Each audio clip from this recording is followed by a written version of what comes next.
El título de esta conferencia es Que todos puedan ser uno. Y ya hemos tratado en las últimas conferencias de los aspectos políticos y esta noche queremos empezar a hablar sobre los aspectos religiosos. La próxima vez vamos a ocuparnos de una conferencia llamada El Fuego Extraño. No falte, eso será emocionante. Las reuniones del Concilio Vaticano II.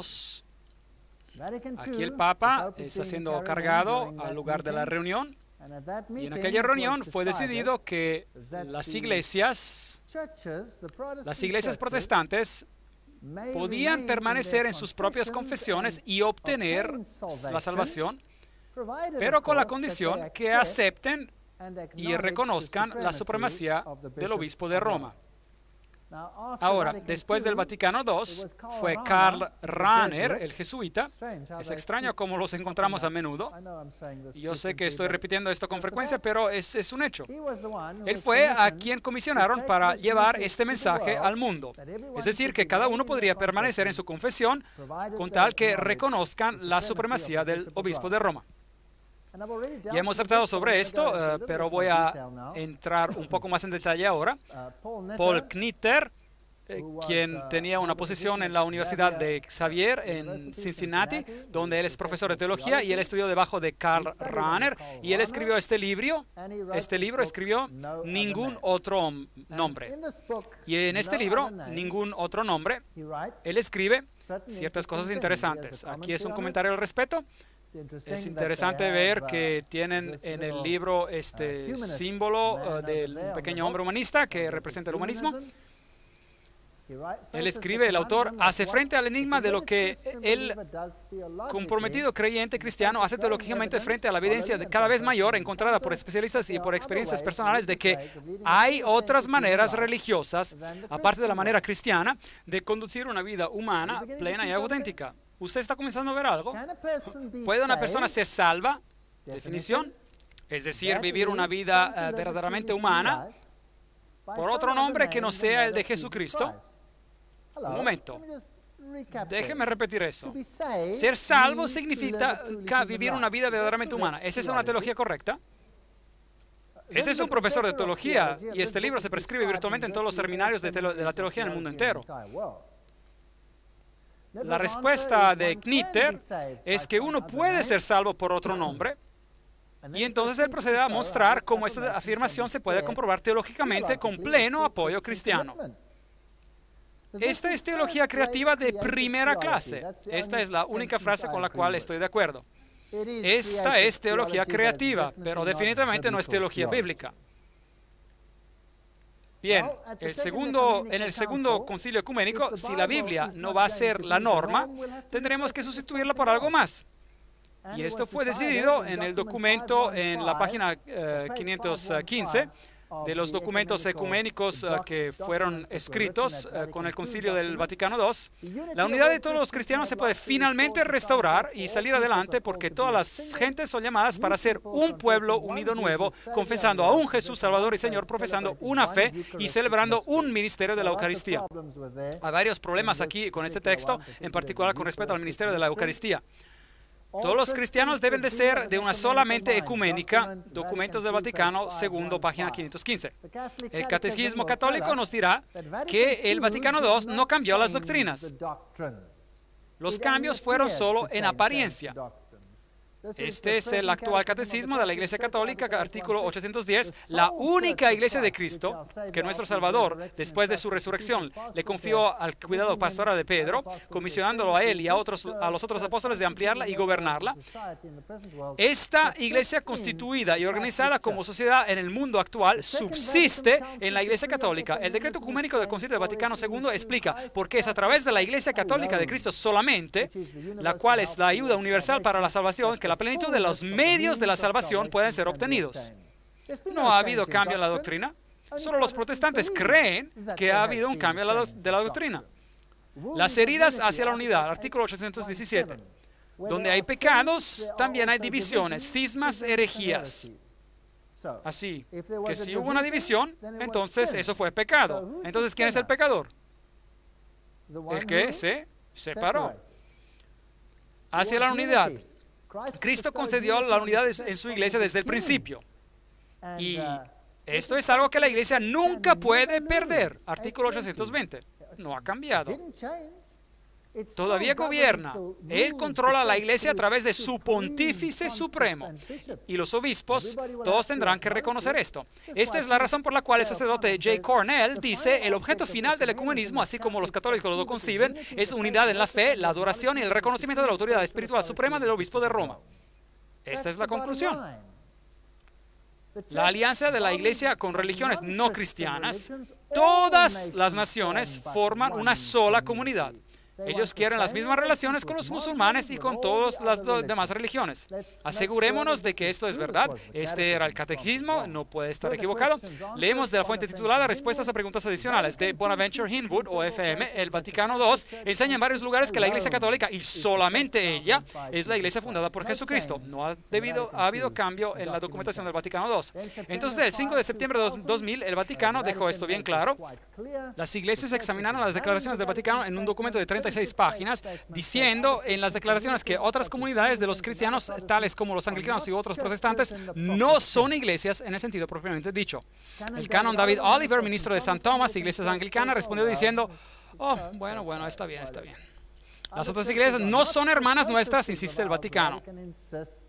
Y recuerde que Ratzinger debe quedar siempre en claro que la única iglesia universal y santa, católica y apostólica no es la hermana, pero es la madre de todas las iglesias.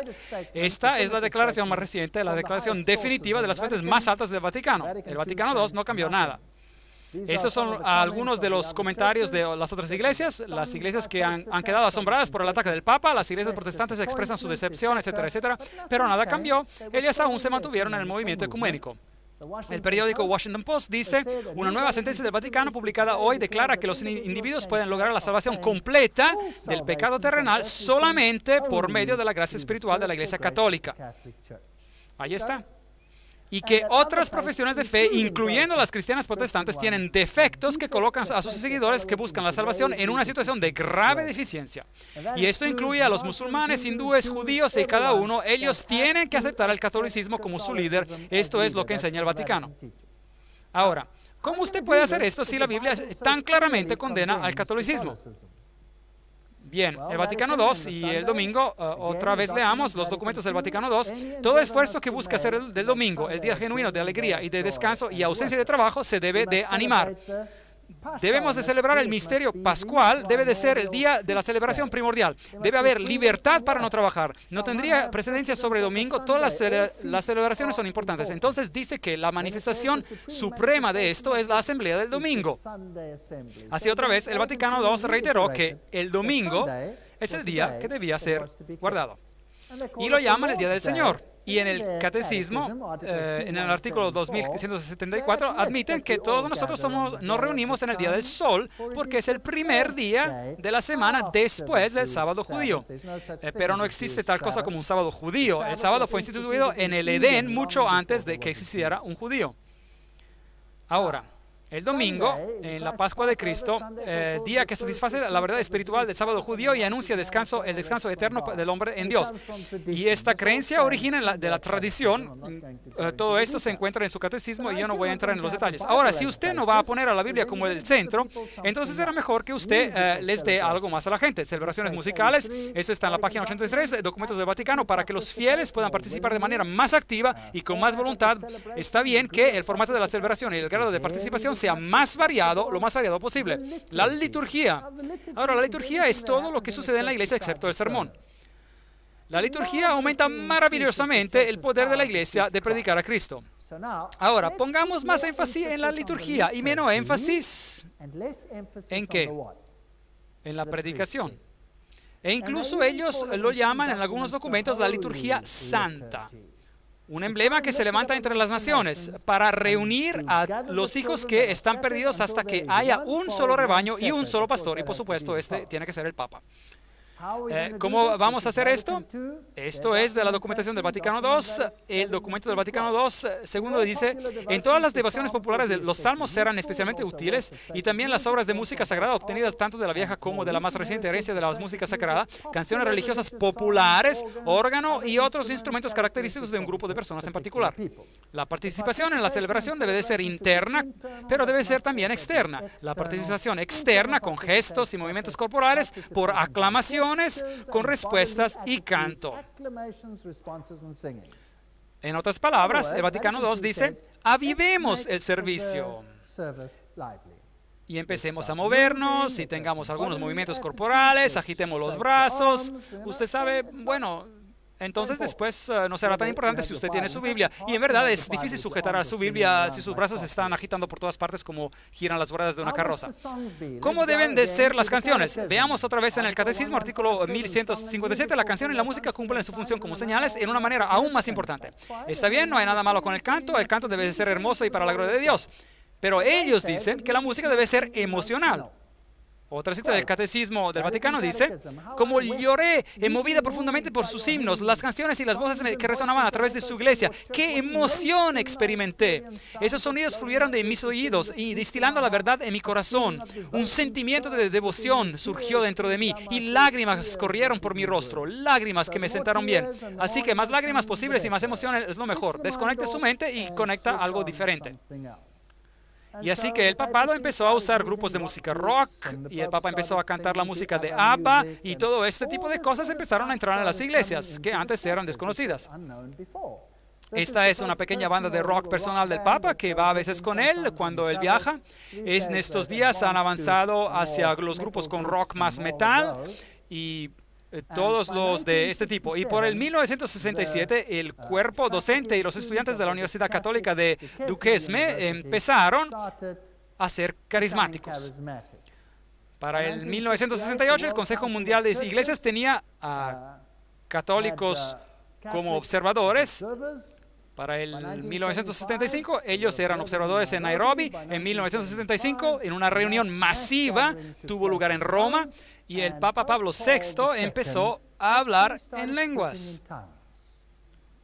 Aquí lo tienen en la revista Christianity Today, Cristianismo Hoy, 6 de junio de 1975. Obispos, arzobispos y cardenales lucharon por mantener sus sombreros en sus cabezas mientras cantaban y danzaban en éxtasis, abrazándose unos a otros y levantando sus brazos hacia el cielo, y el discurso de Papa Pablo VI estaba salpicado con puntos extáticos. Así que él empezó a hablar en lenguas, un gran ejemplo para la iglesia. La Iglesia Luterana, por el 1974, con el diálogo entre la Iglesia Americana Luterana y la Iglesia Católica Romana, publicó bajo el título La primacía papal y la Iglesia Universal, y dijeron que estaban empezando a jugar con la idea de que Roma sería otra vez la cabeza de las iglesias. Los presbiterianos, los congregacionalistas, los metodistas siguieron este ejemplo. Colin Buchanan escribe: el surgimiento de la Iglesia de Roma como partícipe en las discusiones ecuménicas y con el impacto del movimiento carismático, todo esto ha cambiado totalmente las relaciones ecuménicas. Así que Este nuevo espíritu hace el diálogo más y más posible entre las facciones variadas y opuestas.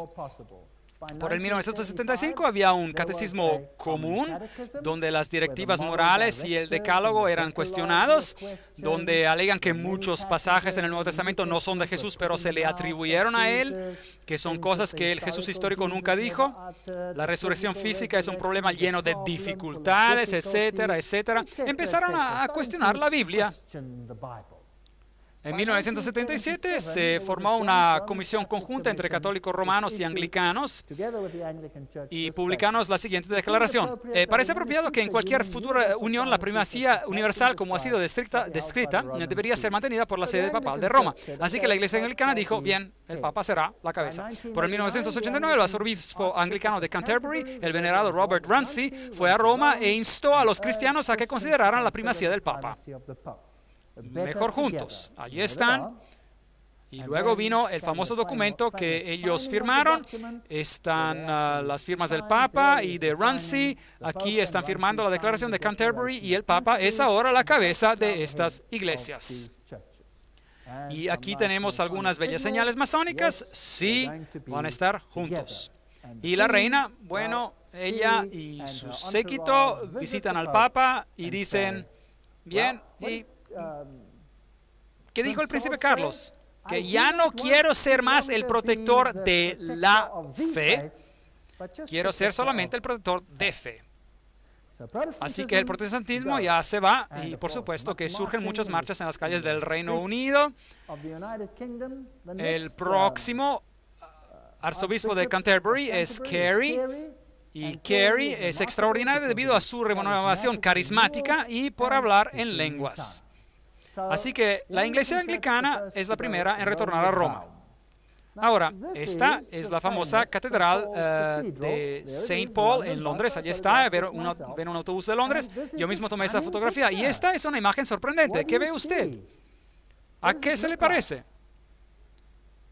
Parece una miniatura del Vaticano. Sí, y en realidad es una réplica del Vaticano. Y la cosa más asombrosa es que la Catedral de St. Paul nunca tuvo esa apariencia, De hecho, esa solía ser su apariencia en el pasado. Pero ahora ha sido reconstruida totalmente y ahora esta es su apariencia. ¿No se ve esto notablemente como la imagen, una imagen de la bestia? Una imagen de la bestia. Bien, entremos al interior de la catedral. Uno tiene que ser muy cauteloso con su cámara cuando está ahí. Y está en su apariencia actualmente. Ese es su altar principal. Increíble. El altar principal es una copia exacta del dosel de Bernini en Roma. Eso quiere decir que la iglesia protestante aquí ha copiado a Roma. Muy interesante. Observen los cuadrados negros y blancos. Tienen cúpidos y con otros seres angelicales masculinos, femeninos, etcétera. Y si usted mira el techo, usted toma una fotografía de la cúpula, usted encontrará bellísimos símbolos masónicos. Esta es masonería. Esta ya no es la iglesia anglicana. Así que la iglesia anglicana ha capitulado y ha pasado a formar parte de la masonería. Y por lo tanto, podríamos decir, se ha convertido en luciferiana. Triste, pero verdad. Bien, en el frente del altar principal, ahí usted tiene los típicos símbolos solares. Mirando desde lo alto está como la enseñada de una bruja. Ha sido reestructurada. Esto es ocultismo. De hecho, tiene el pentagrama negro y blanco en el piso. Y en el piso tiene el símbolo de la serpiente con la cola en la boca representando el sol y la luna. Y a propósito, esos son mis zapatos. Están bonitos y limpios. Y las deidades solares en el piso. Así que esto no es nada más que el catolicismo. Aquí están los símbolos de la nueva era, los pavos reales, símbolos de Lucifer, los triángulos en el círculo, los hexagramas y, por supuesto, los cadáveres bajo el altar y el IHS con sus hostias en el sagrario y la forma del sol que brilla con sus utensilios de servicio al público, también el pelicano místico o el ave que alimenta a sus pichones con su carne. Esos son símbolos ocultistas. No es de sorprender que el Papa Juan Pablo II pudiera escribir en el libro Cruzando el umbral de esperanza para el año 2000, tenemos que estar más unidos. Para que la unidad se logre, todas las iglesias deben de aceptar la autoridad del papal. El Papa dijo esto en el 1995. Esta es la condición para lograr unión. Ahora, ¿por qué la Reforma se desunió de Roma? Seguramente la Reforma tenía buenas razones bíblicas. Apocalipsis 13:8, Reina Valera Antigua dice, y todos los que moran en la tierra le adoraron, cuyos nombres no están escritos en el libro de vida del Cordero, el cual fue muerto desde el principio del mundo. Bien, han corrompido este versículo en las traducciones bíblicas modernas, pero no importa, eso es lo que dice. No serán escritos en el libro de la vida si veneran a este sistema obedeciéndolo. Aquí tienen a Dom zu Berlin. Esta es la madre iglesia luterana, por así decirlo, en Alemania. Y ahí tiene fotografías inmensas de María, con velas que encienden enfrente de ella. Allí usted lo tiene. Esto es regresar a Roma. Y la revista Weltbild publicó la fotografía de Martín Lutero, que le da un apretón de mano al Papa. Bien, en los 80, el Papa fue a Alemania, a Mainz, y dijo, el ecumenismo es una tarea urgente. Y luego los acuerdos, los cristianos preparando los acuerdos por una nueva era, las iglesias alcanzan un pacto, y luego el famoso sínodo en Alemania, el sínodo luterano Heiße Eisen und alte Zöpfe, estas viejas hachas de guerra, por así decirlo, y ellos decidieron, der Papst soll nicht mehr Antichrist genannt werden. El Papa ya no será llamado el Anticristo. Bien, con esto ya se acaba la Reforma en cuanto a los luteranos. La revista Time Magazine reportó sobre el acontecimiento y dijo, desde medio milenio de ruptura y separación, los luteranos y los católicos alcanzan un acuerdo sobre los asuntos que causaron la división del cristianismo occidental en dos. Y el 1 de noviembre de 1999 las iglesias ponen fin a 500 años de ruptura. Así que los luteranos reconocen al Papa. Y esta asombrosa declaración. Alemania llama para pedir que se perdone a Lutero. ¿Por qué? ¿Por qué debe de ser perdonado? Y la iglesia calvinista, ellos dijeron, tenemos que tener más respeto para los iconos y los objetos. Así no podemos estar juntos de esta manera. El líder luterano dice que el Papa podría ser portavoz mundial para todos los cristianos. Publicado en el boletín Friday Church News Notes del 6 de julio 2001. Lo siguiente, Ismael Noko, secretario general de la Asociación Luterana Mundial, dijo en marzo que los luteranos pueden indudablemente mirar al Papa como uno de los líderes espirituales del mundo entero hoy. Y siguió diciendo que el movimiento ecuménico exige que los cristianos investiguen la posibilidad de que el Papa se convierta en el portavoz mundial para todos los cristianos. Así que los anglicanos capitulan, los luteranos capitulan. Los presbiterianos capitulan, los metodistas capitulan. Todos capitulan. En Alemania usted tiene ahora iglesias como esta que encuentro interesantes. Allí hay un lado católico y ahí hay un lado protestante. Y comparten el campanario. Y desde el año 2000, los Knights of Columbus, es decir, los Caballeros de Colón, una orden secreta controlada, por supuesto, de los jesuitas, empezaron a enviar iconos de Nuestra Señora de Guadalupe a todas las iglesias en el mundo entero. El nacimiento de la Virgen bendita es maravilloso, dijo Gino Mazzotti, el gran caballero de los Caballeros de Colón, concilio 11.608 en la Catedral de la Sangre Preciosa. Y él espera que todo el mundo se incline al icono. Luego vino la Declaración Conjunta de Luteranos y Católicos, donde hablaron de la doctrina de la justificación, un documento brillantemente escrito, el cual totalmente mina el principio protestante. Bien, si la Biblia ya no es el centro, es mejor que usted avive el todo para que las personas no lean la Biblia tanto. Theologen wollen lebendiger werden. Los teólogos quieren ponerse más avivados, más entusiastas. Ahora vamos a la iglesia para tener un poco, usted sabe, de liturgia, con un poco de movimiento. No sé, usted sabe, si usted mueve mucho sus brazos, tal vez puede apagar el aire acondicionado. No le entiendo el propósito, pero bueno, las iglesias se están uniendo. Pero en los años recientes, muchos líderes de las iglesias nacionales se han movido de una actitud de cauteloso silencio sobre el asunto hacia la opinión que el movimiento carismático es la mejor esperanza para una renovación de la iglesia en las décadas de cierre de este siglo. El profesor Hallenberger dijo exactamente la misma cosa y dijo, los católicos y los protestantes se han unido debido al movimiento carismático, el cual ha obrado milagros. La ola carismática de unión entre las iglesias de Sudáfrica y luego la iglesia reformadora holandesa dice que la época es más que madura para mirar lo que tenemos en común y no solamente en que nos separa. Y todas estas destacadas personas dicen exactamente la misma cosa, los que son moderadores de todas esas grandes iglesias. En los años 1990, en el Consejo Mundial de las Iglesias ya no era lo mismo como lo solía ser originalmente. El Consejo Mundial de las Iglesias estaba en existencia para hablar de la unión protestante. Pero por supuesto tenía un programa, una agenda oculta de ser conducido hacia Roma. ¿Por qué Roma no es un miembro del movimiento ecuménico? ¿Por qué no?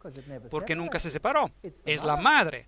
Son las hijas que deben juntarse para regresar a mamá. Y esto es lo que tiene que ocurrir. Si Roma se hiciera un miembro del movimiento ecuménico, eso diría que ella es una de las hermanas. Pero ella no lo es la madre. Así que no puede ser miembro. Y en el Consejo Mundial de las Iglesias dijeron aquí, ven Espíritu Santo, renueva la entera creación. Este fue el tema general. Ahora, la dama que estaba a cargo del discurso principal al inicio era la señora Chung Kyung, y aquí la vemos quemando una lista de muertos a los cuales invocó. Bien, ella dio el discurso y ella es ahora catedrática en la Universidad UTS, y ella subió a la plataforma bailando con hombres aborígenes en taparrabas, etc.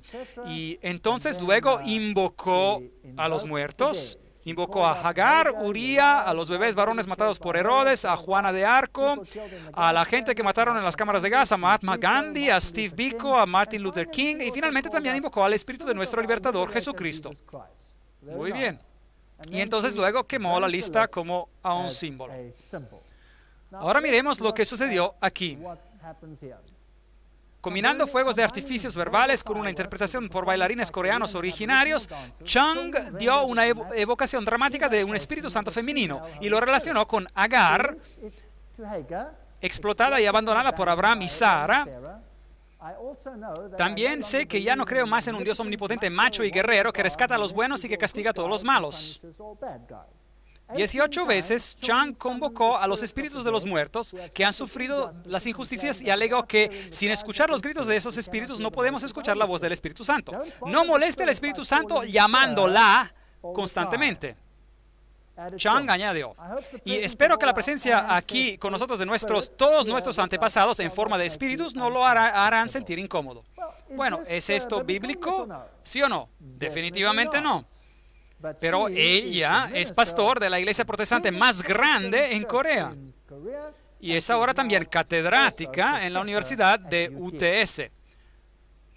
Chung Hyun-kung es egresada del seminario Union Theological Seminary, del cual ya les he hablado que es masónico. Y Chung era profesora en la Universidad Femenina de Ewha de Corea, la universidad más grande para mujeres en el mundo, con 20,000 estudiantes. Y ella dijo, las tres diosas a quienes quiero compartir con ustedes son Kali, diosa hindú, Kwan, una diosa budista, y Ena, diosa filipina. Mi nueva Trinidad. Interesante. Y ella añade, la iglesia cristiana ha sido muy patriarcal y es por eso que estamos aquí reunidos para destruir esa idolatría patriarcal del cristianismo. Bueno, así que ella fue la oradora principal en las reuniones del Consejo Mundial de las Iglesias. Y explica, yo provengo de una tradición shamanista, budista, confucionista y taoísta y cristiana. Y cuando miro nuestra historia de la religión, tenemos más que 5,000 años de shamanismo. Más de 2,000 años de taoísmo y casi 2,000 años de budismo, 700 años de confucianismo y solamente 100 años de protestantismo en Corea. Por lo tanto, cuando voy a los templos, yo miro a Buda y me siento tan joven. Buda se murió en sus 80 y Jesús se murió cuando tenía 33 años. A lo mejor, Jesús tendría que ser considerado demasiado joven para comprender. Increíble. Siento que mis entrañas son shamanistas, mi corazón es budista, mi cerebro del lado derecho es confucianista y mi cerebro izquierdo es cristiano. Kyung continuó, yo la llamo una familia de dioses y ellos están juntos. Así que pueden ver hacia dónde se dirige el Consejo Mundial de las Iglesias. Kyung también dijo, creemos que esta energía dadora de vida provino de Dios y está en todas partes. Está en el sol, en el océano. Aquí vamos otra vez. Me dan náuseas. ¿Qué es esto? Panteísmo. Está en el suelo y en los árboles. Si usted se siente muy cansado, usted pues se siente que usted no tiene energía para dar. ¿Qué hace? Siéntese en el silencio. Tal vez usted puede ir a un gran árbol y pedirle, dame un poco de tu energía o de vida. O usted le pide al sol que le dé un poco de energía de vida. Y bien, ¿eso es cristianismo, sí o no? No, ese absolutamente no es cristianismo. Qian fue también una oradora en el Consejo Mundial de las Iglesias en Harare, Zimbabue, en el noviembre de 1998, donde llevó a cabo un baile sensual. La doctora Kyung declaró que dar testimonio sobre Jesucristo a otra persona es en realidad un acto de violencia. Ahora lleguemos al corazón del asunto. Dar testimonio sobre Jesucristo es un acto de violencia. ¿Por qué? Porque, ¿qué es lo que está haciendo usted? Porque usted está yendo en contra de los derechos humanos de la otra persona, que podría ser un budista o hindú o uno de esos. Él tiene el derecho de ser lo que es, y si usted le dice otra cosa, que él necesita creer en Jesucristo, entonces usted está cometiendo un acto de violencia. Así que, en otras palabras, lo que estoy haciendo es un acto de violencia. Muy bien, gracias. Cuando la recordaron a la doctora que Jesús dijo que en Juan 14:6 que Él es el único camino, Kyung dijo, Jesús estaba equivocado. Bien, eso es porque el Consejo Mundial de las Iglesias usa demonios y toda clase de cosas interesantes. Y tenemos a oikumene. Oikumene. Ahora, ¿qué quiere decir oikumene? Aquí tenemos un ejemplo de oikumene. Bien, preguntémosle a la página web del Consejo Mundial de las Iglesias qué es lo que en realidad quiere decir oikumene. La palabra ecuménico es derivada del griego oikumene, que puede ser traducido como todo el mundo habitado. Es viendo a este mundo como de Dios que nos podemos ver a nosotros mismos como uno. Es en ver a todas las personas de este mundo como hechas a la imagen de Dios que somos llamados a proteger el bienestar de cada uno. Interesante. Recuerden que les he mostrado que Gary K. dijo que la religión babilónica antigua, a través del cabalismo, etcétera, después a través de la masonería, controla el marxismo, las sociedades políticas secretas estadounidenses, el sector bancario internacional y el Consejo Mundial de las Iglesias. ¿Usted piensa que él habrá tenido razón viendo lo que ellos enseñan? Jesús estaba equivocado, era demasiado joven para comprender, tenemos adoración a la naturaleza y todas estas cosas. Eso definitivamente no es bíblico. ¿Qué dijo Alice A. Bailey, la fundadora de la Fundación de Lucifer en 1919? Ella predijo la aparición de una iglesia universal y el perfil definitivo de esa iglesia aparecería acerca del final del siglo. No habrá disociación entre la Iglesia Universal, la logia sagrada de todos los verdaderos masones. ¿Pueden ver? ¿Ven cómo lo están unificando? Y los grupos interiores de las sociedades esotéricas tampoco. De este modo, los objetivos y la obra de las Naciones Unidas serán solidificados y una nueva Iglesia de Dios, liderada por todas las religiones y por todos los grupos espirituales, pondrá fin a la gran herejía del separatismo. Bien, esto requiere una conferencia completa. Esas son cosas muy fuertes. Por eso se dará una conferencia sobre este tema más adelante llamada la ONU y el programa La Agenda Ocultista. Encuentran el asuncio en sus boletines. Eso es muy fuerte. Habrá sobre las iglesias, las logias sagradas, de hecho, y las sociedades esotéricas al final del siglo trabajarán juntas para lograr esta nueva religión mundial. Ahora, como un cristiano que cree que Jesús es el único camino, ¿puedo unirme a este grupo, sí o no? No. Ustedes son muy categóricos en sus respuestas. Es muy extraño. Norman Vincent Peale. Bueno, ¿quién es Norman Vincent Peale? Probablemente uno de los predicadores más grandes de nuestro tiempo. Es un masón de grado 33. La masonería siempre le ha abierto las puertas a hombres de todas las profesiones de fe y creencias religiosas a entrar en su círculo. El único requisito es que un hombre crea en el arquitecto supremo y en la inmortalidad del alma. Nada de lo cual es, por supuesto, bíblico. Los masones, a decir verdad, van más allá del sectarianismo angosto y del dogma restrictivo. Están de acuerdo con la declaración del estadista famoso y autor Edmund Burke. La sustancia de toda religión verdadera consiste en estar seguro de la obediencia a la voluntad del soberano del mundo, en una confianza en sus declaraciones y en la imitación de su perfección. Esto es lo que dijo Norman Vincent Peale, quien era un masón del grado 33. Como lo son también el obispo Carl J. Sanders, 33 grados, de la Iglesia Metodista Unida, el rabino Seymour Atlas, el doctor James Westbury, director ejecutivo y editor del periódico El Domingo Iglesia Bautista en Georgia, es un masón de 32 grados, el reverendo Louis Grant, encargado del distrito de la Iglesia Unida Metodista, que es un masón de 33 grados, el reverendo, etcétera, etcétera, etcétera, y la lista es interminable. Bien, Norman Vincent Peale dijo, he encontrado que el rito escocés y la logia simbólica no se adhieren a la creencia de ninguna religión, pero respetan todas las religiones más importantes del mundo. Y Billy Graham dice que Norman Vincent Peale es su gran mentor. Interesante. Tiene un masón de 33 grados como su mentor consejero. Billy Graham es el evangelista cristiano más popular del mundo. Era enumerado en sitios web como un masón de 33 grados y todos ellos, después de mucha crítica, lo sacaron de todas esas listas.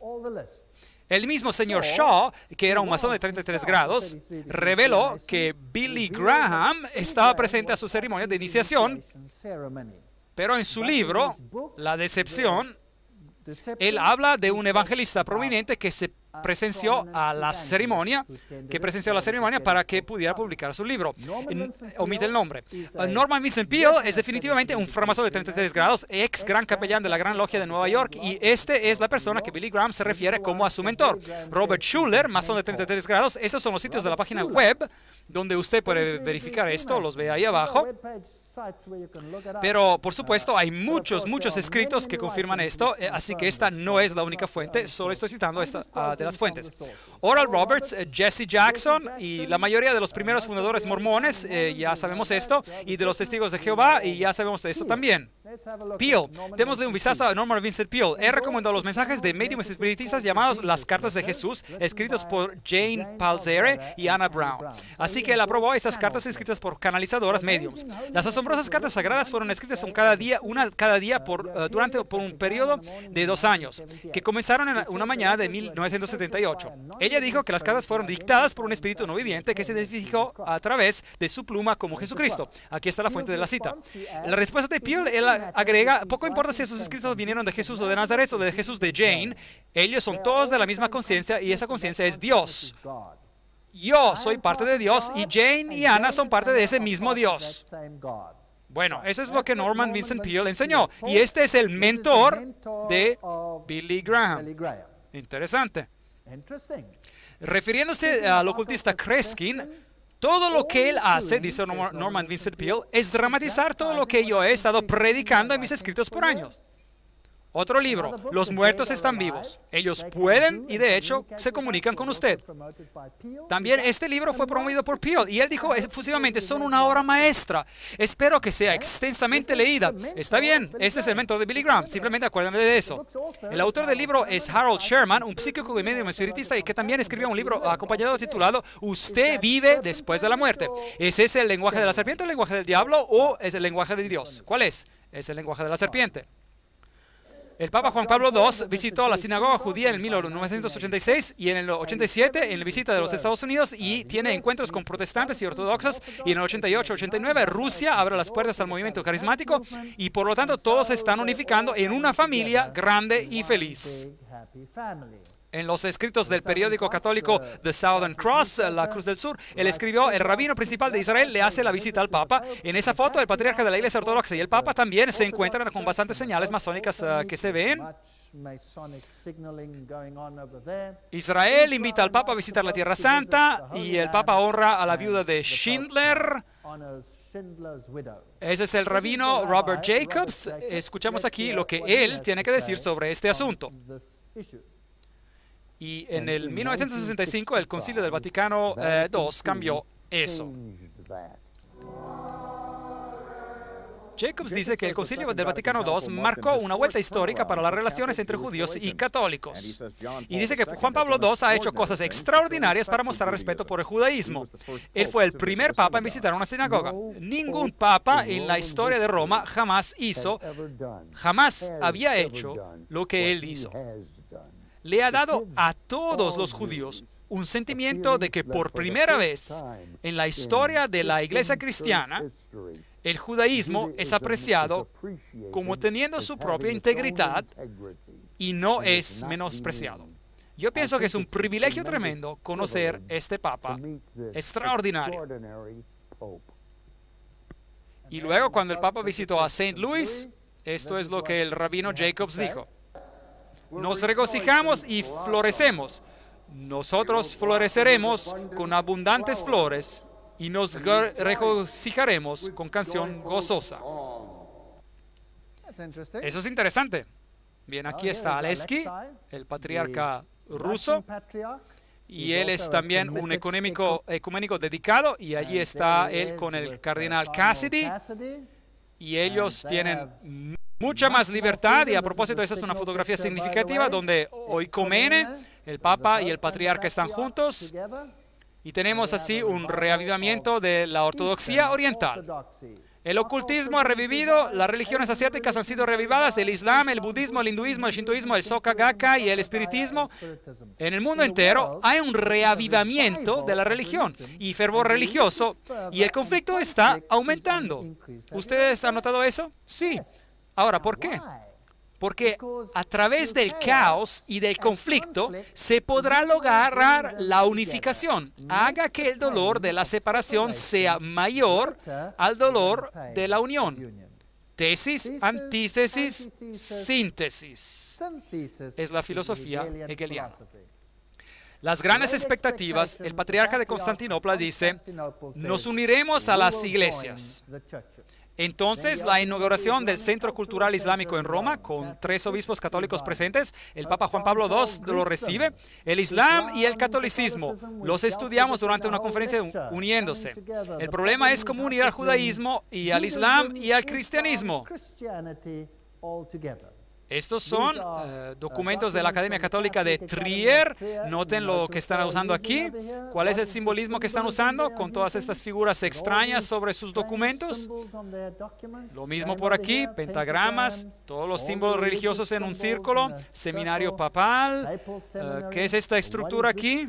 Con el Tao místico a su alrededor. ¿Qué es lo que representan? El emblema del centenario de la Iglesia Católica de Camerún. Bien, estos son los Kalyans y mandalas que son usados. Esos son símbolos de las religiones orientales que simbolizan la unión de todas las iglesias. La unión de todas las iglesias. El Papa y el Dalai Lama juntos, y es interesante que tenemos que estudiar lo que el mundo protestante tiene que decir sobre este asunto también. Y lo haremos en la próxima sesión. Hemos estado hablando de cómo las iglesias se están uniendo. Y me gustaría mostrarle a ustedes los destacados pastores protestantes y lo que están en realidad predicando. Ahora tenemos aquí a Robert Schuller, aparece en la lista de muchas páginas web como un masón de grado 33. Bueno, se puede comprobar con sus pruebas bocas. Él escribió aquí, en la 4ª dimensión, el prólogo, yo descubrí la realidad de esa dimensión dinámica en la oración que resulta por medio de la visualización. No trate de comprenderlo, solo empieza a disfrutarlo. Es verdadero y funciona. Yo lo he probado. Ahora, la visualización es la manera en la que usted empieza a imaginarse algo y se hace parte de su mundo de fantasía. Y entrenan a los niños pequeños a que hagan esto. Y esta es una técnica ocultista y es ocultismo. Aquí está su famosa catedral, el Palacio de Cristal. Allí está él, este famoso predicador. A propósito, él tomó los planos de esta catedral y los llevó a Roma para que fueran bendecidos por el Papa. Es muy interesante que Robert Schuller hubiera llevado los planos al Papa para que le fueran bendecidos. Su hijo se está ahora haciendo cargo del ministerio. El padre se está envejeciendo.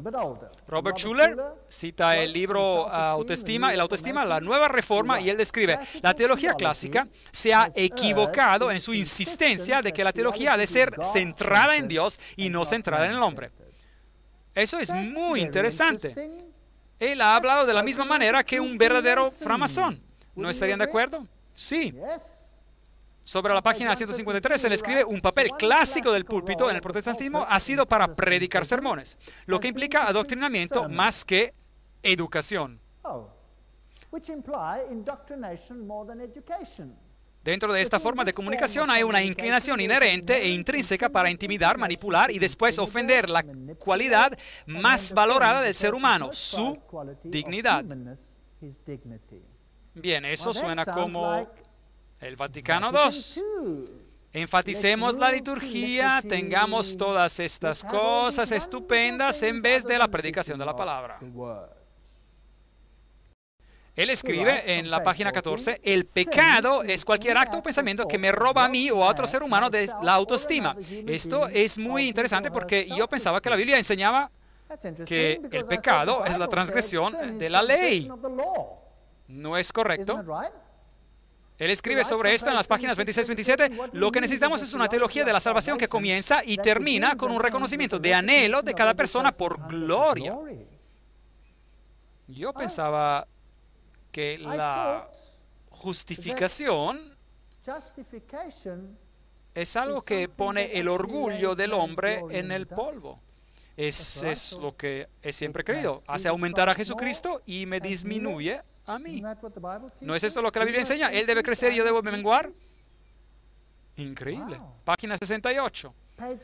Ser nacido de nuevo quiere decir que debemos ser cambiados de una autoestima negativa a una autoestima positiva.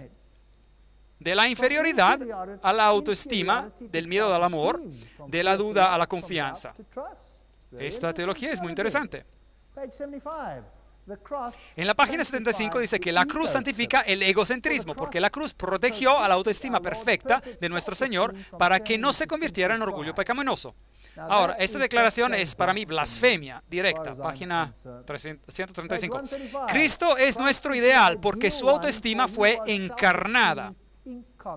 Yo pensaba que Él vino a mostrarnos la humildad, ¿no? Mi Biblia dice que Él era humilde. Robert Schuller dice, Jesús nunca llamó a una persona un pecador. Más bien, Él reservó su justa reprimienda para aquellos que usaron su autoridad religiosa para generar culpabilidad y causaban que las personas perdieran su habilidad de gustar y disfrutar de su derecho a la dignidad. Interesante. Yo pensé que Él dijo, no he llamado a los justos, sino a pecadores al arrepentimiento. ¿No es eso lo que Jesús dijo?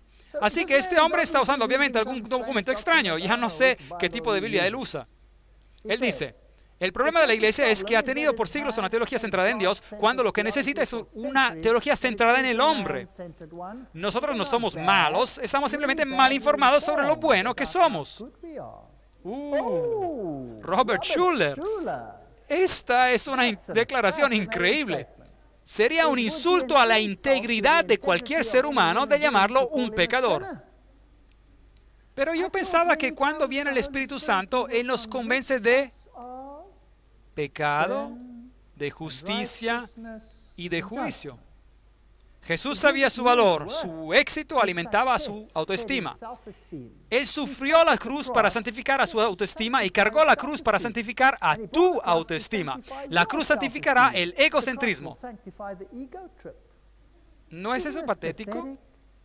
Este hombre no es un cristiano, es un masón.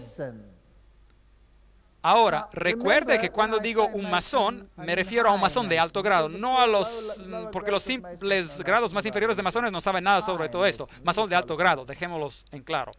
Schuller amplificó este último pensamiento en el programa de Phil Donahue de televisión, donde Schuller dijo que Jesús tenía un ego, porque él dijo, si fuera levantado, atraería a todos a los hombres a mí.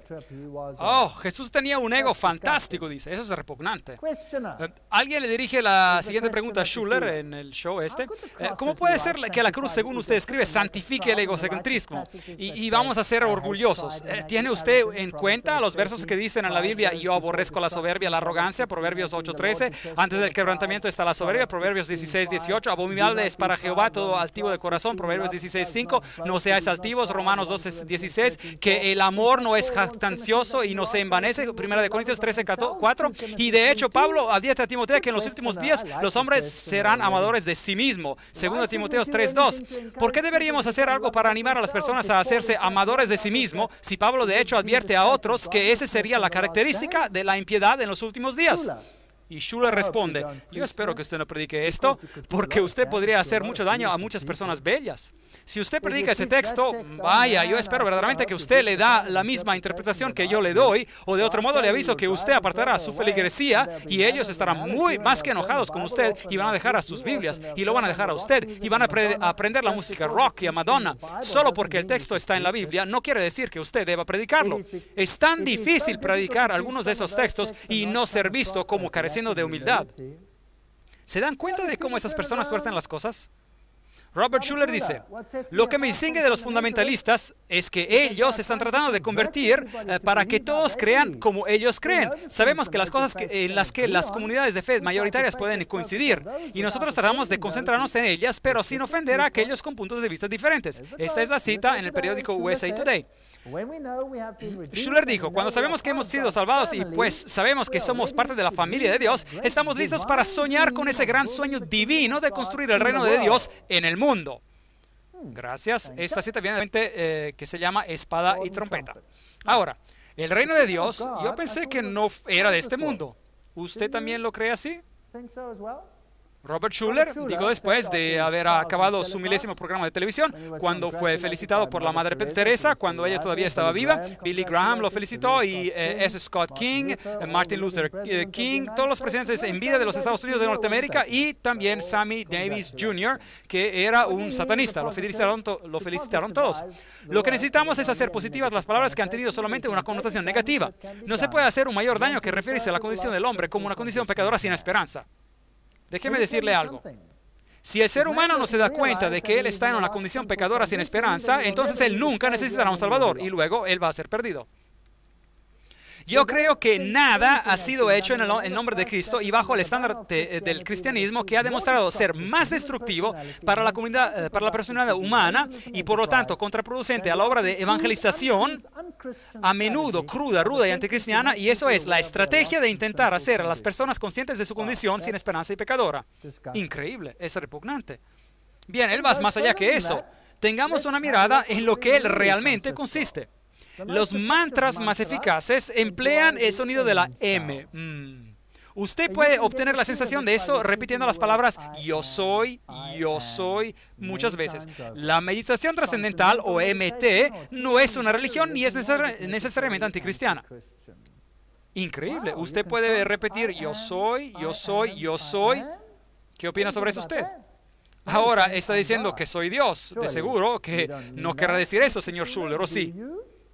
Se reúnen metodistas, anglicanos y todos ellos empiezan a creer en la vida después de la muerte. Bien, aquí tenemos la autoestima, la nueva reforma y Robert Schuller escribe, ser nacido de nuevo significa que debemos ser cambiados de una imagen de sí mismo negativa a una positiva, de la inferioridad a la autoestima, del miedo al amor, de la duda a la confianza. Y nosotros podemos orar, y noten lo que el señor Schuller, disculpen, del doctor Schuller dice, Padre nuestro que estás en los cielos, honorable sea nuestro nombre.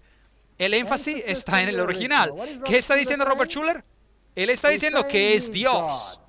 ¿Es esta una teología bíblica o demoníaca?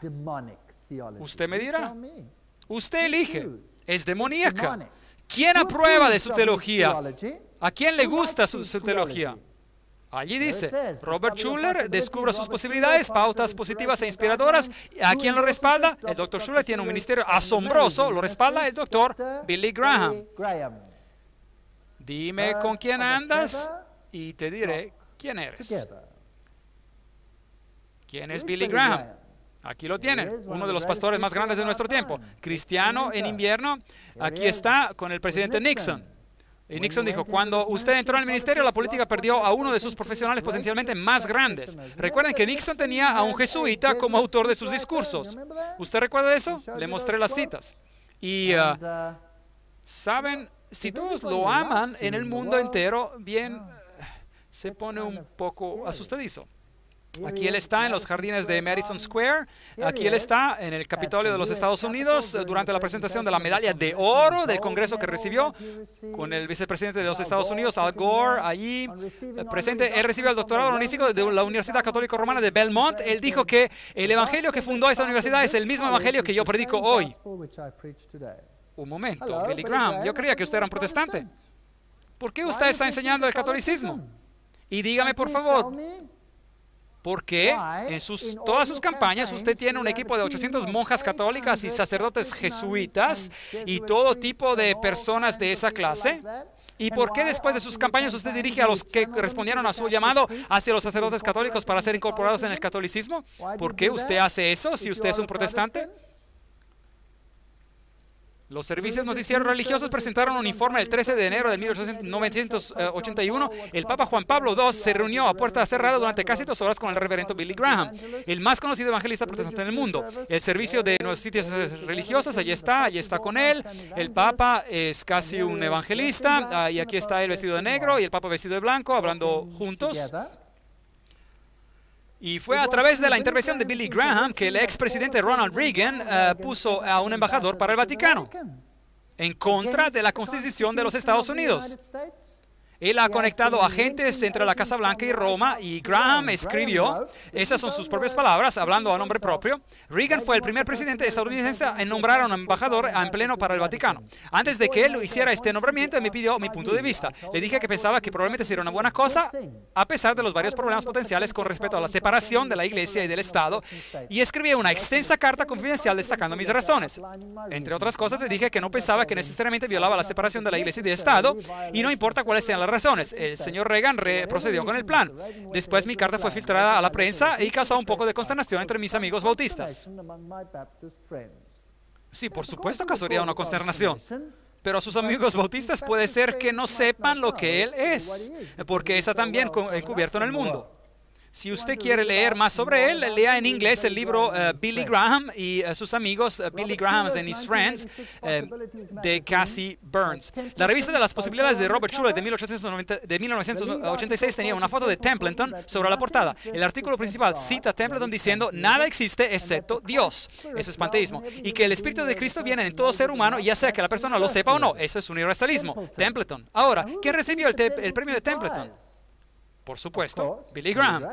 Graham dijo a Schuller durante una entrevista: ya sea que provengan del mundo musulmán, del mundo budista o del mundo cristiano, son miembros del cuerpo de Cristo, porque han sido llamados por Dios. Sí, usted puede ser un miembro del cuerpo de Cristo en cualquiera de estas religiones si usted, sin saberlo, hace lo que la ley requiere, porque usted sigue los dictados de su conciencia. Dios pasa por alto la ignorancia de aquellos que no saben. Esta es la ignorancia que Dios tolera.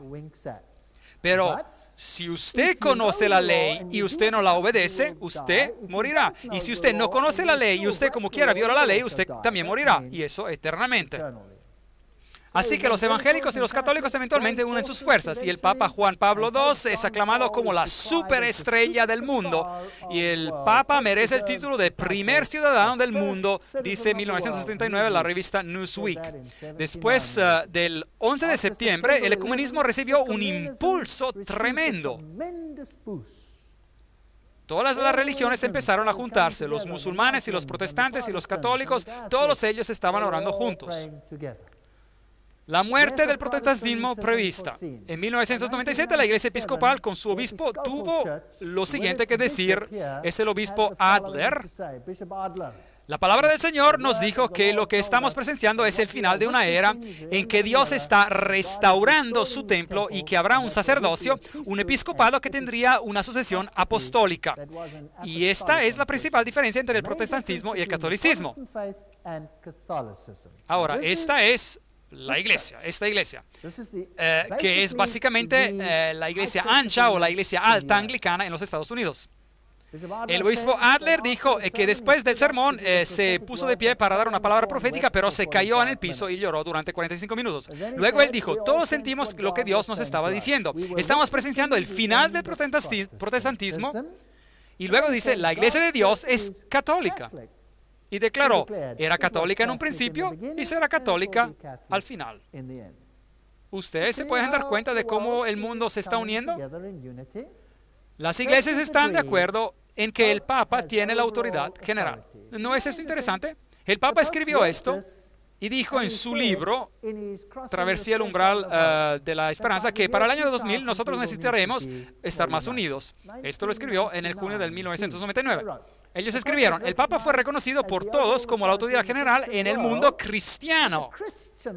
En el mundo cristiano completamente, por una comisión anglicana y católica romana comisionada el día de ayer, que lo describió a él como el don que ha de ser recibido por todas las iglesias. Interesante. Y luego él tiene el don de la autoridad. En el documento de 45 páginas titulado El don de la autoridad, ha sido producido por los 18 miembros de la Comisión Internacional Anglicana y Católico Romana, y llegó a la conclusión de que el obispo de Roma tiene un ministerio específico con respecto al discernimiento de la verdad. ¿Qué es lo que significa eso? Que él es infalible. Así que el mundo protestante ha renunciado al protestantismo. Las iglesias deberían tener sesiones de espiritismo. ¿Sí? ¿Y quién dijo eso? Eso lo dijo la iglesia anglicana en Inglaterra. Ahora ya estamos listos para tener el espiritismo en la iglesia. Las iglesias están realmente cayendo. Estas ya no son palabras proféticas. Estas son palabras proféticas falsas. Estos son falsos profetas. están predicando una mentira. Y en la próxima conferencia quedará muy en claro lo que está sucediendo. Fuego Extraño es el nombre de la próxima conferencia. No la falten. Vamos a ver algunos videos que serán asombrosos. Así que lo que dijo este sacerdote anglicano es que podemos hablar con los difuntos en realidad y que tal vez podemos alcanzar a los ateos que murieron y convencerlos ahora de que, bueno, después de todo ya no necesita seguir siendo ateo. Si su teología fuera verdadera, ¿no podía Dios hacerlo, acaso? Si su teología fuera verdadera, ¿no podía acaso Dios hacerlo? La controversia católico-romana, James R. White, es un escritor que dice, ¿nos estamos juntando? Pregunta. Bueno, hay muchas razones por las cuales tendríamos que quedarnos separados, y este autor ve los problemas. El Concilio de Trento dijo, para tener bajo control los espíritus desenfrenados, decreta que nadie que confía en su propio juicio presumirá interpretar las Escrituras en asuntos de fe y moralidad para la edificación de la doctrina cristiana, distorsionando las Escrituras según sus propios conceptos, interpretando de manera contraria a la Santa Madre Iglesia, a la cual pertenece juzgar el sentido verdadero y la interpretación. Así que solo la Iglesia le puede decir en qué creer. Ustedes son goyems, los tontos, ustedes no lo pueden entender. Interesante, ¿el papado ha cambiado? No. Es un refinamiento del mal, donde el Papa destaca que cada doctrina antigua que sostuvo la Iglesia de Roma será mantenida. Por lo tanto, ¿puedo ser parte del movimiento ecuménico? ¿Sí o no? No, no puedo serlo. ¿Por qué no puedo aceptar a esta persona como a mi líder espiritual? Tengo un líder y su nombre es Jesucristo. Es el único líder que yo tengo. Y tengo un credo, y ese credo es la Biblia. Y la Biblia solamente. Ese es mi credo. Fuera de esto yo no tengo otras normas. Guardián de la senda estrecha y angosta. Ahí está el cardenal Ratzinger, es un cardenal alemán de nacimiento. El cardenal Joseph Ratzinger es la cabeza de la Congregación para la Doctrina y la Fe. Ellos se aseguran de que cada doctrina católica antigua permanezca y que ningún protestante reconozca este hecho. Son tan astutos. Y aquí el cardenal Kung y estas personas, Hans Kung, todo lo que quieren hacer es provocar el ecumenismo. Así que dan muchas expresiones protestantes. ¿No fueron los jesuitas los que dijeron que si usted quiere ganar a alguien, hable las mismas expresiones, sí o no? Sí, no confíen en ellos ni un poquito. En 1986 tuvimos el concilio de Assisi y todas las religiones del mundo estaban presentes. Eso incluía el Islam y el hinduismo y todas estas religiones. Se juntaron todas en Assisi. Allí está el Papa, están los patriarcas, está Ranzi, está el Dalai Lama, el hinduismo, el budismo. Cada uno de ellos estuvo presente. ¿Dónde? En Assisi. ¿Sabe lo que es interesante? Después del concilio de Assisi vino un terremoto y la catedral completa se derrumbó. Es casi como si Dios los hubiera tocado y ¡boom! Y adivinen qué hicieron. La reconstruyeron al instante a su antigua gloria. Al instante, inmediatamente. Y permanece como una ícona en Assisi. Y fue en esta reunión de Assisi en el 1986 que por primera vez empezó este movimiento para aceptar al papado como lo máximo. En 1999 esto es lo que ocurrió. Las Naciones Unidas de Fe movieron montañas. Un artículo que salió en un periódico nacional belga, Le Soir, fechado el 30 de agosto de 2000.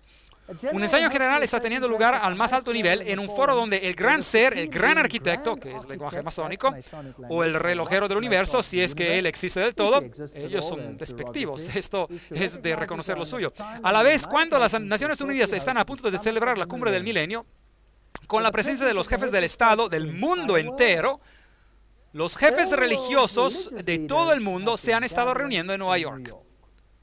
¿Cuántos de los líderes religiosos del mundo? Todos, para hablar del tema más importante de la paz del mundo y la tolerancia. El objetivo más distante es crear un tipo de Naciones Unidas de la Fe. Interesante, hay una conferencia completa sobre este tema. Estas cosas son fascinantes, donde los representantes de la fe y las filosofías pueden reunirse para discutir el futuro en conjunto. mientras abandonan sus posturas, sus tesis y otras terribles armas de la excomunión y la exclusión, y confinando todo esto al escaparate. Dejemos de lado nuestras diferencias y unámonos. Esta es una muy noble iniciativa ecuménica, patrocinada ¿por quién? Por Ted Turner, un masón del grado 33, que odia el cristianismo. Él es quien nació a la iniciativa. Él es vicepresidente de Time Warner y fundador del canal CNN. Y para cada pecado hay gracia. Hace 10 años, el extravagante empresario de la televisión en vivo había declarado que el cristianismo no era nada más que un asunto para perdedores y fanáticos. Está bien, así que él todavía cree en eso. ¿Y ahora por qué Ted Turner financiaría algo así? Porque él dice que Jane Fonda, su esposa, se convirtió en cristiana y eso cambió su opinión. No creo que sea así. Pienso que es porque él es un masón de grado 33 y ellos tienen su agenda, su plan.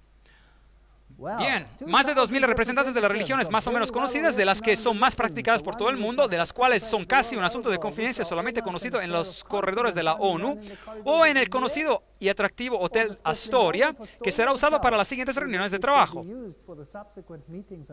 El Papa envió al cardenal africano Francis Arzine, presidente del Concilio Pontífico para el Diálogo Interreligioso. Representando la fe judía, asistió al principal rabino Lau de Jerusalén. Los budistas fueron privados de la presencia del Dalai Lama. Esto muestra que la religión nunca está lejos de la política. China amenazó con boicotear la reunión si el mencionado asistía a dicha reunión. Así que solo es un juego de que juegan. Bien, la iniciativa del obispo Desmond Tutu, que dijo, procedamos hacia adelante con la reunión, y en los Estados Unidos, y en particular en los círculos de la ONU, la primera iniciativa ha sido muy acogida. Sin embargo, uno tiene que rendirle a César, o más bien a Juan Pablo II, el tributo. Y es efectivamente gracias a él que se logró la vía de la reconciliación y que fue empezada en Assisi en 1985, culminando en esa reunión en 1986. Bien, el Papa entonces, luego en el mayo del 2001, visitó a la famosa mezquita en Damasco, donde Juan Pablo II hizo historia en domingo al ser el primer pontífice en entrar alguna vez en una mezquita e instó a los cristianos y a los musulmanes a que se perdonaran mutuamente por el pasado. Esta es la mezquita, recuerda que se la mostré, la famosa mezquita en Damasco, Siria, y nosotros la recorrimos y miramos esta increíble estructura con estas personas llevando a cabo los mismos rituales como los hacen en el catolicismo romano. Y usted recordará que hablamos de la cabeza de Juan el Bautista, que está guardada en esta mezquita.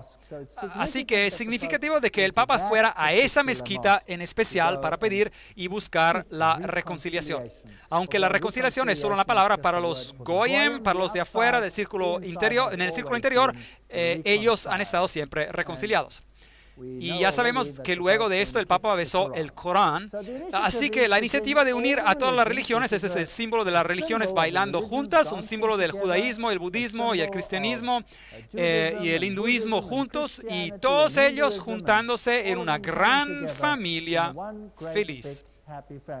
Esta es la portada del obispo rotatorio Lehmann en un documento para el Día de la Paz Mundial, y el emblema es el de la Conferencia Mundial de Religiones para la Paz. El hinduismo, el budismo, y finalmente nosotros tenemos un parlamento de las religiones del mundo. Ahora, este parlamento de las religiones del mundo es un resultado de la reunión de Assisi. Y este fue su día de África, y tienen el símbolo del sol en el medio. Hay símbolos interesantes en esto. Así que en esta reunión interreligiosa del 1999 fue reportada por el Associated Press con el Dalai Lama sentado a su lado derecho. En este mes de octubre de 1999 hubo otra reunión en Roma, donde el Papa presidió a un concilio especial de aproximadamente 2.000 líderes religiosos de las diferentes profesiones de fe, sectas y cultos. Ahora, yo voy a mostrarle un video de eso en un momento, de lo que ocurrió allí. El pontífice dijo a los monjes budistas reunidos, a los sacerdotes zoroástricos, a los cardenales católicos y a los gurús hindúes y a los chamanes amerindios y a los rabinos judíos y al clero ecuménico, esos son todos los protestantes que estaban presentes, que todos deben unirse en condenar a ¿quién? A los cristianos fundamentalistas. Increíble. Yo pensaba que los problemas eran otros, pero él obviamente tiene un discernimiento interno, así que él sabe quiénes son las personas que realmente causan problemas. Son los fundamentalistas cristianos. ¿Por qué? Porque cometen el crimen máximo de decirle a las personas sobre quién. Sobre Jesús. ¿No piensa usted que hay un asalto total violento en contra de Jesucristo? Yo creo que sí existe. Los cristianos fundamentalistas que abusan de la palabra y con sus esfuerzos en convertir a otros incitan al odio y a la violencia. ¿No dijo la señora Kyung la misma cosa? ¿Sí o no? Ella dijo lo mismo en el Consejo Mundial de las Iglesias. Así que deseamos la unidad, pero por favor que esta unidad sea sobre un Cristo universal. Simplemente excluyan a Jesús de esto. Ese es un ataque a Jesucristo. Todos los presentes estuvieron de acuerdo en estos puntos claves. Uno, el Papa Juan Pablo II fue apoyado por el consenso como el principal guía espiritual y supervisor del planeta. Eso es interesante.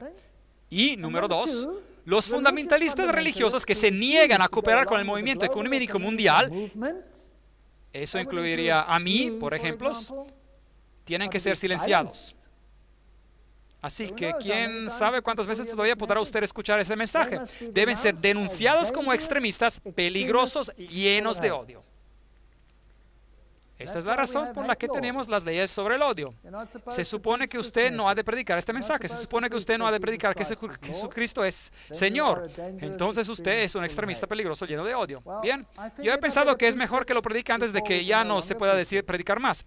Y eso es porque yo estoy aquí para decirles sobre estas cosas. El asalto violento no es contra mí, el ataque violento es contra el Señor. Y Él predijo que esto iba a ocurrir. Bien, démosle una mirada a esta reunión masónica. Usted verá 3 candelas en esta reunión, eso es masónico. Encienden las velas solares, que son unas velas un poco cubiertas, que son usadas en el hinduismo, por ejemplo, como las velas solares, y en el budismo y en el misticismo oriental. Y usted verá que usan música de toda clase, igual como dice la Biblia. Y de hecho, la principal banda de rock en Italia dio la música de fondo en la ceremonia sobre la plataforma y con el papado sobre la otra plataforma. Y todos los líderes religiosos importantes del mundo entero estuvieron ahí, de cada religión, para inclinarse y rendirle homenaje al Papa. Interesante. Miremoslo. La canción es titulada Vivir o Viven por el grupo Gen Rosso. Cada día el cielo habla conmigo.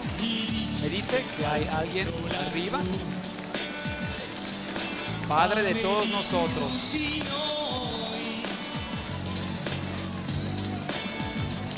Extiende sus manos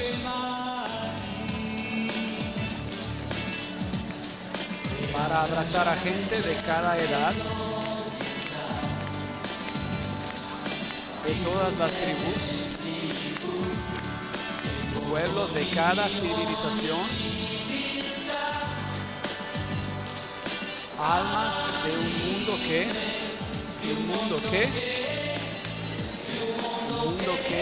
vive.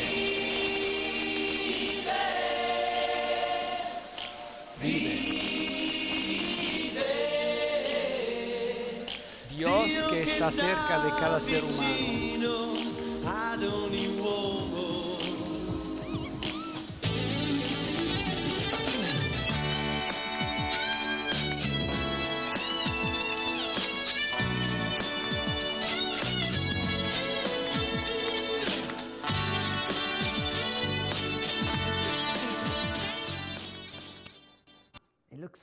Parece tan petulante, ¿no es así? Bien, aquí están todos ellos, el Islam, el hinduismo, el budismo, el shintoísmo, Soka Gaya, todos ellos, el protestantismo, todos ellos se inclinaron reconociendo al Papa. Ahora, ¿acaso la Biblia no dijo que el mundo entero iría en pos de él? ¿Sí o no? ¿Y que ella no sufriría la pérdida de sus hijos? ¿Acaso la Biblia no dijo eso? El judaísmo está ahí, todas las religiones estaban ahí. Ahora esto quiere decir que para mí que estamos muy cerca del cierre del tiempo. Esta es una fotografía interesante que fue publicada una vez por Der Spiegel, un periódico alemán.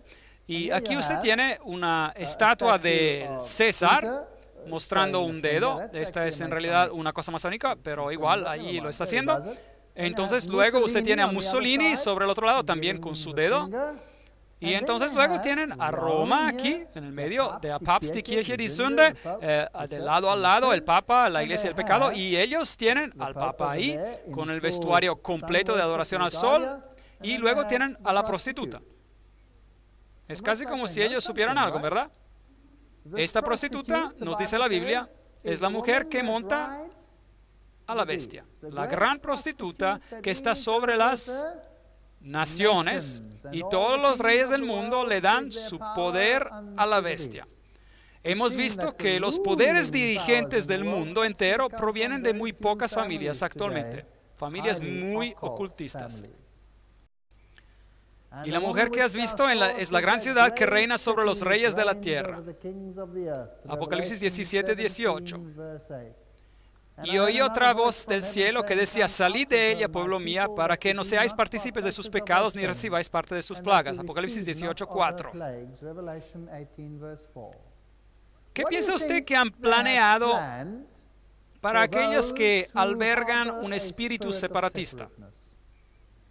¿Qué piensa usted que tienen previsto para aquellos que dicen, como la Biblia dice, salid de ella y sepárese para que no participe en sus plagas, para que no sean partícipes de sus pecados? ¿Qué piensa usted que será la conclusión, el fin de ellos, sobre tal asunto? Yo pienso que ese es un asunto sumamente serio y vamos a tener conferencias sobre esto cuando lleguemos allí y veremos cuáles son sus planes finales y a quiénes en realidad ellos apuntan como a la oposición. Eso sería interesante, ¿no? Los dejaremos hablar por sí mismos. Mientras tanto, en cuanto a mí y a mi casa, no puedo unirme a este concilio ecuménico. Y me gustaría exaltar a Jesucristo ante usted esta noche como al único Salvador en este mundo y a seguir el camino bíblico y nadie se perderá. Esa es su promesa. ¿Por qué no confiar en su palabra? Amén.